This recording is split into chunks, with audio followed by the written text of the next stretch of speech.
Baik, Assalamualaikum warahmatullahi wabarakatuh. Perkenalkan, nama saya Andre Irawan, Stambuk F5511901. Pada video ini saya akan menjelaskan mengenai tugas UAS dari praktikum mata kuliah Sistem Pendukung Keputusan, di mana untuk itu judul dari website yang saya buat itu yang saya list pada Google Spreadsheet adalah Sistem Pendukung Keputusan Pemilihan Smartphone dengan metode Weighted Product. Nah, langsung saja kita ke Visual Studio Code untuk melihat itu file-file yang sudah saya buat untuk website ini. Dimana bisa kita lihat di sini yang pertama yaitu file connection. Nah, untuk fungsi dari file connection di sini yaitu untuk menghubungkan database yang sudah dibuat dengan itu website yang sudah saya rancang. Nah, dimana di sini kita bisa lihat ada variable connect, dimana parameternya itu ada localhost, root, itu passwordnya kosong, dan juga nama databasenya itu SPK final. Nah, membahas mengenai nama databasenya, saya akan menunjukkan itu database yang saya buat untuk aplikasi ini. Yang pertama, nah di sini saya sudah punya database SPK final 1 sama seperti yang ada pada parameter itu di variable connect tadi. Nah, yang pertama untuk tabelnya itu ada data alternatif dan yang kedua ada data kriteria. Nah, untuk tabel data alternatif itu struktur tabelnya seperti ini. Di mana itu ada ID alternatif, kemudian ada alternatif. Nah, alternatif ini nantinya akan diisikan dengan itu daftar smartphone atau nama smartphone yang akan dimasukkan. Kemudian ada kriteria 1, kriteria 2, kriteria 3, dan kriteria 4 serta kriteria 5. Nanti kita inputkan K1 sampai 5 ini isi-isinya. Misalnya K1 itu harga, kita masukkan harga smartphone-nya berapa, yang kedua itu K2 itu RAM, kita masukkan RAM-nya berapa. Kemudian kita ke folder selanjutnya, ke tabel selanjutnya yaitu tabel kriteria. Nah, untuk struktur tabelnya itu seperti ini. Yang pertama ada ID kriteria, tentu saja ini sebagai primary key, kemudian ada kriteria. Nama kriterianya itu apa? Apakah harga, RAM, atau yang lainnya. Kemudian ada kepentingannya. Nah, pada bagian kepentingan ini nanti kita akan atur berdasarkan kepentingan atau kebutuhan dari smartphone yang dibutuhkan. Kemudian ada cost dan benefit. Nah, cost dan benefit ini kita akan menentukan itu kriteria tersebut tadi apakah dia bernilai cost atau benefit. Kemudian kita kembali lagi ke tampilan dari Visual Studio Code. Nah, selanjutnya akan saya jelaskan file kedua yaitu index. Nah, file index ini merupakan file yang pertama akan dijalankan saat kita menjalankan itu membuka websitenya. Di mana file index ini berfungsi sebagai home dari itu website ini, di mana tabel ini nantinya akan berisikan tentang yang pertama itu ada seperti untuk tambah tombol itu link navigasi ke halaman-halaman lainnya. Kemudian ada sedikit informasi mengenai website ini seperti informasi sistem dan informasi metode yang digunakan. Kemudian ada sedikit profil mengenai saya, kemudian ada footer dan copyrightnya. Kemudian kita ke file selanjutnya yaitu file alternatif. Nah, ini merupakan file kuda pada navbarnya. Pada file alternatif ini akan bersihkan tabel di mana ini akan menunjukkan data-data alternatif yang sudah dimasukkan ke dalam aplikasi ini atau pada website ini. Nah, di sini pada halaman ini terdapat 3 button. Yang pertama itu ada button tambah untuk menambahkan data alternatif, kemudian edit, dan juga button untuk melakukan delete. Nah, untuk proses tambahnya ada file ini. Nah, ini merupakan file tambah. Pada file tambah alternatif ini dia tidak terdapat proses di sini, tetapi ini hanya merupakan bagian dari form untuk memasukkan data. Untuk proses tambahannya itu adalah ada di sini. Ini merupakan file proses untuk melakukan tambah data untuk melakukan query insert pada data alternatif dengan memasukkan ID alternatif K1, K2, K3, K4, dan K5. Kemudian seperti sebelum saya sebutkan tadi ada button edit. Nah, untuk proses editnya itu ada form editnya itu seperti ini, edit_alt. Nah, pada file edit ini berfungsi untuk melakukan edit data kriteria, di mana Ini hanya merupakan itu halaman formnya saja. Untuk prosesnya itu ada di sini. Di sini pada file ini akan dimasukkan atau bertujuan untuk melakukan update kepada tabel data alternatif berdasarkan ID yang sudah didapatkan tadi. Kemudian selanjutnya ada delete alternatif. Nah, untuk query delete alternatif itu filenya itu seperti ini, dimana dia untuk melakukan query delete di dalam form yang ada itu data alternatif. Kemudian dia akan melihat datanya sesuai dengan ID yang dipilih. Kemudian selanjutnya itu akan saya tunjukkan itu file kriteria. Nah, file kriteria ini bertujuan untuk menampilkan itu data kriteria dengan tabel.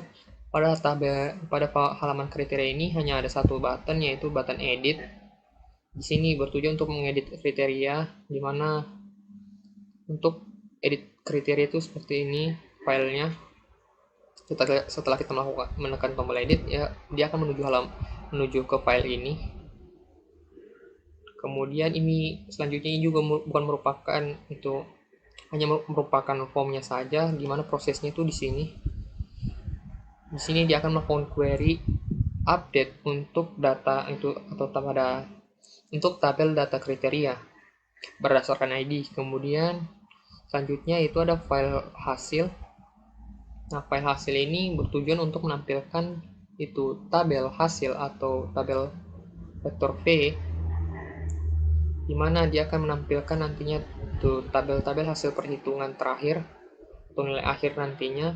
Kemudian dia akan memberikan sebuah kesimpulan di akhirnya, di mana dia akan memberitahukan nilai terbaik yang didapatkan dari proses pada sistem ini. Kemudian ada file perhitungan. Nah, pada file perhitungan ini dia berfungsi untuk menunjukkan bagaimana proses perhitungan itu yang ada dalam sistem ini menggunakan tabel-tabel. Nah, untuk lebih lanjutnya saya akan menunjukkan aplikasi itu website yang telah saya buat. Nah, saat pertama kali dijalankan, softwarenya itu aplikasi websitenya itu seperti ini. Tampilan awalnya tuh seperti ini. Dimana sini kita lihat bagian atasnya ada itu navigasi, kemudian di sini ada tertekan view more. Nah, di sini dia akan tampilkan seperti yang saya sebutkan tadi, akan sedikit menampilkan informasi singkat mengenai aplikasi itu, mengenai website ini, informasi sistem dan informasi metode yang digunakan. Kemudian ada profil singkat tentang saya, kemudian ada footer. Selanjutnya apabila kita langsung klik find now, dia akan langsung menuju ke kriteria untuk memasukkan kriteria yang diinginkan. Tetapi di sini kita akan langsung ke halaman daftar smartphone atau alternatifnya. Nah, saat ditekan alternatif, tampilannya akan seperti ini, di mana dia akan menampilkan tabel data alternatif yang sudah dimasukkan sebelumnya. Dimana saya sebutkan sebelumnya ada 3 button, yaitu tambah, edit, dan juga delete. Nah, pertama di sini saya akan mendemokan untuk itu proses penambahan data pada tabel alternatif.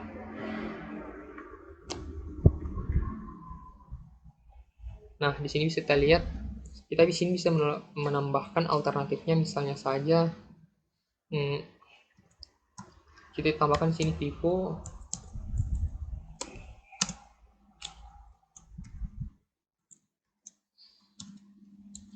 S6, misalnya di sini harganya 4 juta, kemudian RAM-nya 6,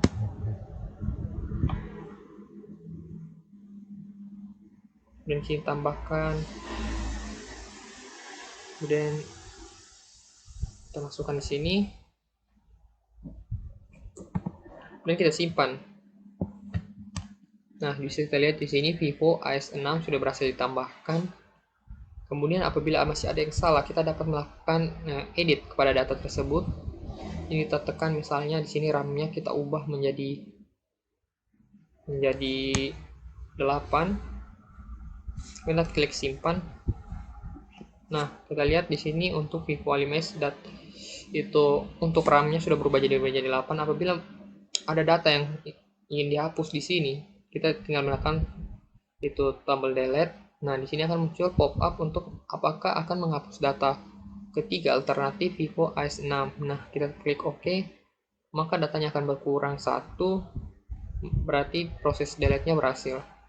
Kemudian saya akan menunjukkan halaman kriteria. Nah, saat kita mengklik halaman kriteria seperti ini,